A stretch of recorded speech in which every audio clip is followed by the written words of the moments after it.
una doctora, la doctora Ligia Fernández, neuróloga internista. Con ella vamos a estar hablando interesantes temas y de interés. Pero usted también puede hacer, cualquier persona que tenga su inquietud, puede hacerla a través de las diferentes plataformas que tenemos para ello. Vladimir, le damos la bienvenida a la doctora. Sí, la doctora Ligia Fernández es neuróloga internista del Centro Médico Dr. Rafael Grullón acá, aunque también labora en otros centros de salud. Y es nuestra, Sandy, porque es de Salcedo. De Jayao. Sí, es nuestra, o sea, es nuestra. Mira, nosotros... Tony de la Cruz, amigo, compañero de muchos años, le manda saludos especiales a la doctora. Sí, es nuestra. Me escribió ahora mismo. Gracias. Y es un placer tenerla, doctora. Buenos días, qué placer tenerla acá en el espacio. Buenos días. Para mí realmente es un honor y un gusto estar aquí con ustedes en el día de hoy, más en mi comunidad, en mi zona. Yo me siento con mi gente y hablar de cosas que realmente son mi día a día en el desarrollo de mi profesión, y realmente estoy aquí para servirles, así que adelante. Así es, hay muchos temas que podríamos tratar con usted. La neurología es un campo muy amplio. Así es. Pero yo quisiera enfocarme en las situaciones más comunes. Pero Vladimir, sería bueno, pues, porque hay personas que no conocen esa rama, la neurología. ¿Por qué? ¿Y qué debe tener una persona o cuáles síntomas para visitar a un neurólogo? Esa es una excelente pregunta. Vamos a ver cómo te hago una respuesta de eso, porque la gente está a veces muy confundida con el rol de un psiquiatra, que usted ahorita mencionaba, un neurólogo, un psicólogo. Entonces la gente se acerca y te pregunta, pero ¿cuáles son las cosas que evalúa un neurólogo? Bueno, hay múltiples condiciones de salud que evalúa un neurólogo. Por ejemplo, la epilepsia es una de las condiciones principales que son manejadas y tratadas por los neurólogos. Las cefaleas, los dolores de cabeza, migraña y todos los otros tipos, que son como 15 dolores de cabeza, pero la gente solamente conoce la migraña. También son manejados por los neurólogos. Los deterioros cognitivos, dígase el Alzheimer y todas sus dependencias y todas las demás demencias, también son tratadas por el neurólogo. A lo que las personas y inclusive los mismos compañeros médicos no le prestan mucha atención, las polineuropatías, que son las lesiones de nervios periféricos, porque cuando piensan en el neurólogo también nada más piensan que trata las afecciones del cerebro, el cerebro y todas sus ramificaciones, médula espinal, nervios periféricos, nervios sensitivos, nervios motores. O sea, es muy amplio en sentido general, entre muchísimas otras cosas más, pero esas son como las más frecuentes. Bueno, ahora sí. Dolores de cabeza. Dolores de cabeza. Causas de un dolor de cabeza. Esa es la primera pregunta. ¿Cuáles pueden ser las causas de los dolores de cabeza? Claro. La principal causa de dolor de cabeza es la migraña. La migraña es la causa número 1 a nivel mundial de dolor de cabeza. Se puede decir que de 10 personas, 3 sufren de migraña, con las características de migraña, que no es solo dolor de cabeza, solo que es un dolor de cabeza con algunas características particulares. Por ejemplo, que regularmente se acompaña de síntomas gastrointestinales. El paciente presenta náuseas o la sensación de vaído, de mareo o pitido en el oído. Inclusive puede tener la sensación de visión borrosa o de puntitos blancos brillantes en la vista, que regularmente van antes del dolor de cabeza, durante el dolor de cabeza o posterior a eso. O sea, pueden acompañar el dolor de cabeza, pero no necesariamente tiene que haber dolor de cabeza. La migraña es como todo un síndrome, tiene muchas cosas, pero es el más frecuente. Es más frecuente en mujeres, y las mujeres tenemos una predisposición a los temas asociados a dolor por múltiples razones, en especial los hormonales. Y otro grupo importante de causas de dolor de cabeza incluye la cefalea tensional, así como se escucha, tensional, asociada a la mala calidad del sueño, a la mala alimentación, a la deshidratación. Eso le iba a preguntar, porque antes de iniciar la entrevista estábamos hablando de que el cuerpo necesita descansar. Así es. ¿Qué consecuencia puede traer una persona que no descanse lo requerido? Son 8 horas al día que debes descansar. Así es. Que no concilie el sueño. Sí, las 8 horas parecen un número estándar, pero para ser muy honestos, la cantidad de horas que cada persona necesita es distinta. Ese es un promedio de 6 a 8 horas, porque se supone que una persona debe cumplir de 3 a 4 ciclos de sueño en la noche, y un ciclo de sueño dura de entre 1 hora a hora y media. Entonces tienen que completarse adecuadamente esos 4 ciclos de sueño para decir que el sueño fue reparador metabólicamente. Por eso la gente te dice, yo dormí pero yo no descansé, porque no se cumplen todas las fases del sueño requeridas. Entonces, la consecuencia, que fue tu pregunta inicial, de qué sucede si una persona no tiene un sueño reparador, son múltiples. La gente siempre piensa en que no va a tener un buen rendimiento en su cotidianidad, pero hay cosas importantes que mencionar. Hay estudios que ya datan de que pacientes que no duermen bien tienen un riesgo aumentado de hasta un 30% de presentar deterioro cognitivo en los siguientes 10 años. ¿Qué quiere decir eso? Que si no descansamos bien y ya teníamos una predisposición para tener alteraciones de la memoria y se le van sumando una mala alimentación, otros malos hábitos, y tampoco dormimos bien, pues nuestro chance de presentar condiciones de alteración cognitiva va a aumentar significativamente. ¿Qué hacer? ¿Cómo prevenir? ¿Cómo prevenir cuál cosa? Bueno, para poder descansar bien, el sueño, conciliar el sueño. Sí. Hay que hacer una remodelación de casi todos los hábitos para poder dormir bien. Lo primero que tenemos que hacer es alimentarnos adecuadamente. La cena no puede ser la última comida, no puede ser muy copiosa y no puede ser muy tarde, porque eso va a implicar que tu sistema digestivo va a estar trabajando. Tarde hablamos, máximo a qué hora se debe haber cenado. Estimado a eso de las 7 u 8 de la noche. Excelente. Y nosotros toditos pasamos de esa hora. Sí. O sea, nosotros El dominicano cena a las 10. En lo que tiene que ver con los dolores de cabeza, hay diferentes en diferentes lugares. Claro. A veces te da de este lado, a veces te da de este lado, a veces te da la cabeza completa, exacto, a veces te duele solo la frente, a veces se te reflejan aquí también. Exacto. Sientes algo pesado aquí, a veces te reflejan también acá. Así es. ¿Cómo lo diferenciamos uno del otro? Por ejemplo, una migraña da ¿de qué lado?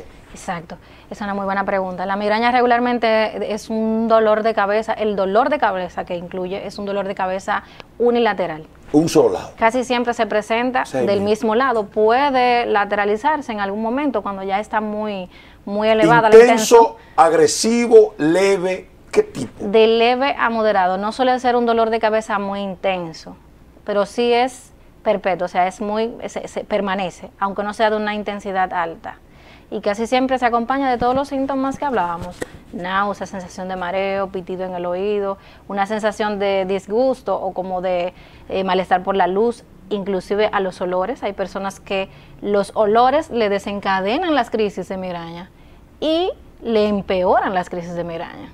O sea, tengo un paciente que me dice, mira, si una persona me cruza por el lado con un perfume muy fuerte, muy dulce, eso me desencadena la migraña. Y estos dolores de cabeza que son de cabeza con la cabeza completa. Casi siempre son asociados a cefalea tensional, que es el otro grupo importante de dolor de cabeza. Regularmente un dolor de cabeza que es bilateral, que no tiene un predominio en el horario, que el paciente también le genera mucha discapacidad porque se le presenta durante los horarios de trabajo, de labor, y que el paciente siente que tiene que alejarse de sus actividades porque el dolor, aunque no sea muy intenso, pero lo discapacita, lo disgusta. Pero hay un dolor también, doctora, ese dolor de cabeza que se te quita solo.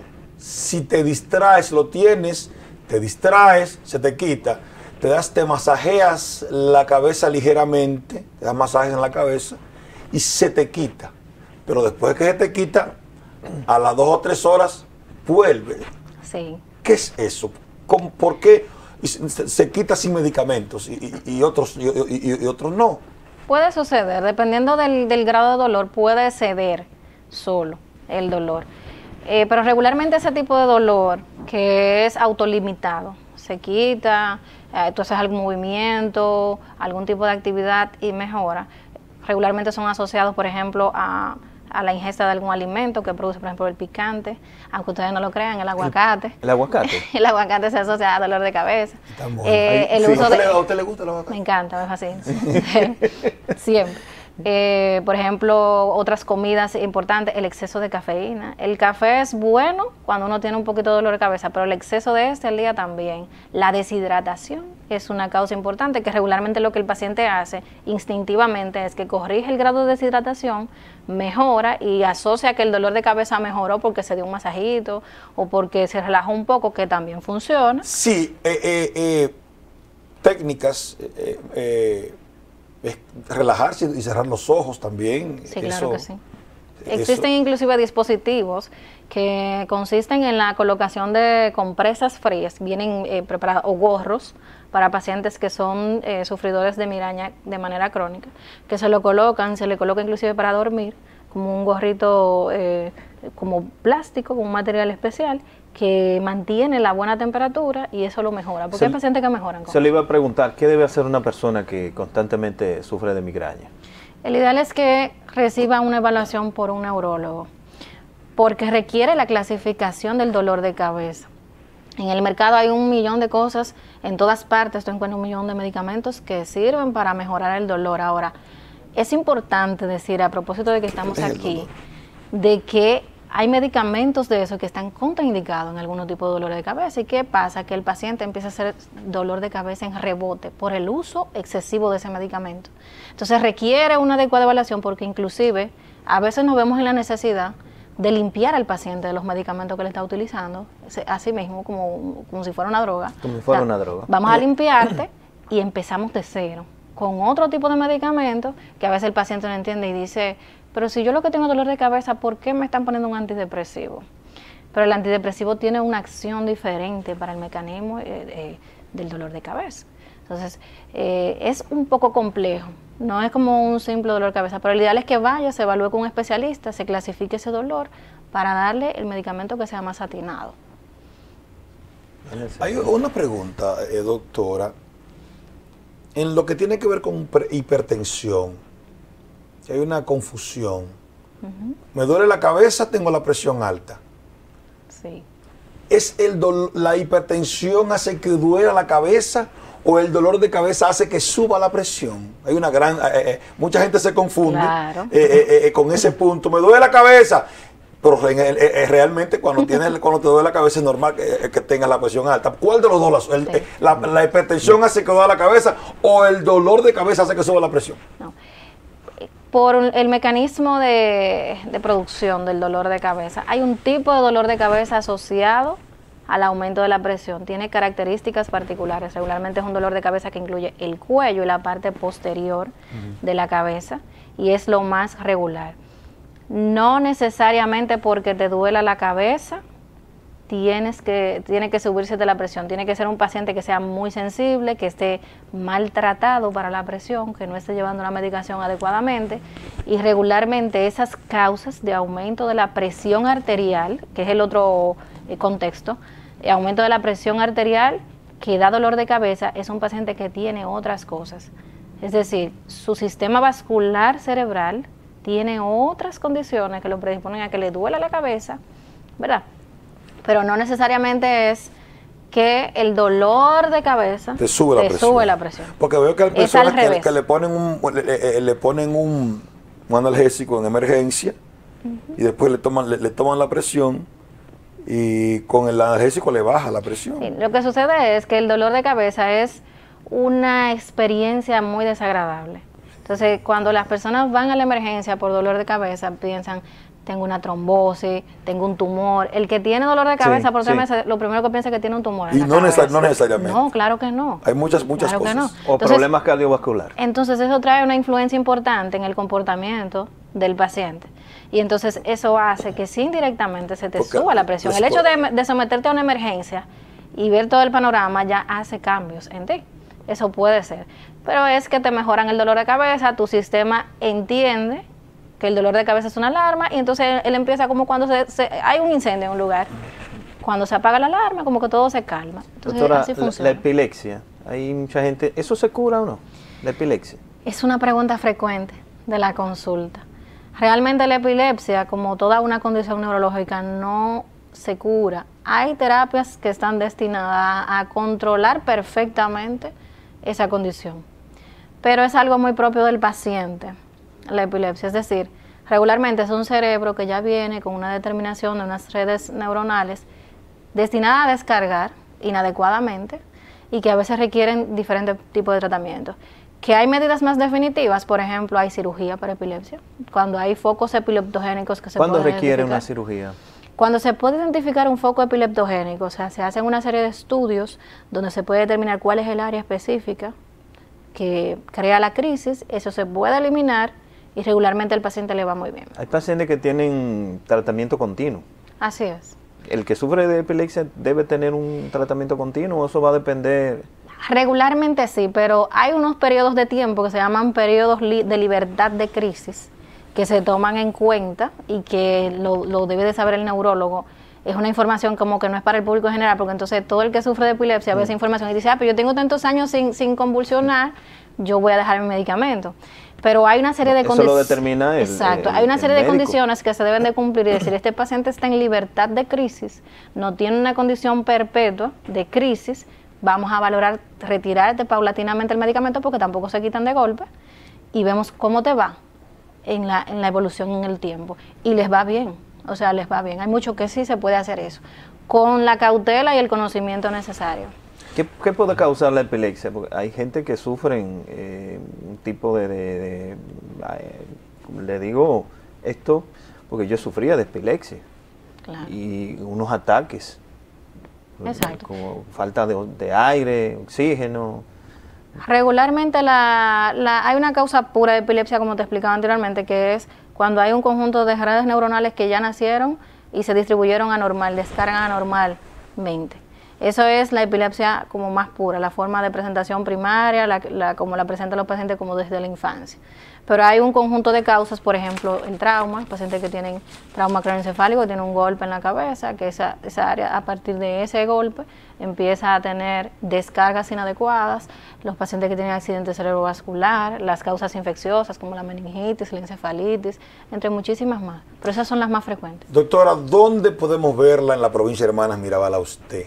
¿Y el ¿De día? qué hora a qué hora el día? ¿Cómo nos comunicamos con usted? ¿Cómo hacemos una cita con usted? Claro. Bueno, pues yo estoy disponible en el Centro Médico Dr. Rafael Grullón. Estoy los jueves, el día completo, de 10 de la mañana hasta que termino. No le voy a poner un horario en la tarde porque regularmente termino muy tarde. Regularmente 7 de la noche, 8 de la noche por la cantidad de pacientes, pero estoy disponible en el centro. Imagínate que yo iba a loco hoy. No había forma. Ahí estoy a sus órdenes. Tiene que planificar. No, ya para el jueves que viene yo la visito a la doctora. Doctora, un mensaje a la audiencia, una exhortación a la gente con relación a su área. Bueno, creo que el mensaje más importante que puedo darles es que ante cualquier síntoma que persista, que le disminuya su calidad de vida, que no lo subestime. Puede ser un dolor de cabeza, puede ser un vértigo, puede ser un sonido en sus oídos, puede ser visión borrosa, calambres, que le reste calidad de vida, que le repercute en sus actividades del día a día, que visite a un especialista. Antes de irnos, doctora, ya que hablamos de esa parte al final, de que cualquier síntoma, mucha gente asocia también los dolores de cabeza a la vista.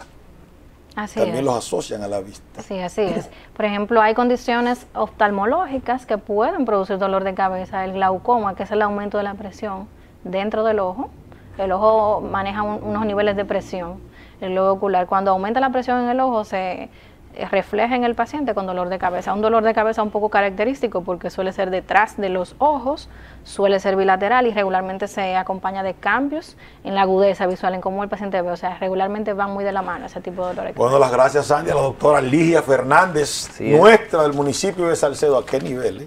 Mira, Comunica muy bien la doctora, sí, lo hace muy bien. Tony de explica la muy Cruz bien. me dice que está en sintonía, me escribió. Doctora, gracias por Muy estar bien. aquí y Gracias. le deseamos más éxitos del que ha tenido hasta ahora. Gracias. Bendiciones. Y esperamos que vuelva a visitarnos por acá. ¿Usted cree que es Claro posible? que sí. Sería bueno traer un tema en específico. Para que Estoy la a sus gente- órdenes, Claro, claro que sí. para Además, entrarnos el más. mismo juego, ustedes vienen temprano aquí, nos sentamos y hablamos. Sí. De cosas, claro Doctora, que sí. gracias. Siempre. Bendiciones A su para orden. usted. Doctora, un placer tenerla. Estuvo con Gracias. nosotros, amigas y amigos, la doctora Ligia Fernández. Ella es neuróloga internista. del Centro Médico Doctor Rafael Grullón. Así que ya saben, no dejen de visitarla los jueves desde las 10 de la mañana. Y está todos los jueves en el municipio de Salcedo. Cualquier dolorcito de cabeza que usted sí, sienta, en el vaya Centro al Médico Doctor Rafael Grullón. Hacen los estudios y todo, doctor. Usted hace todo. Así es, sí. Bueno, gracias.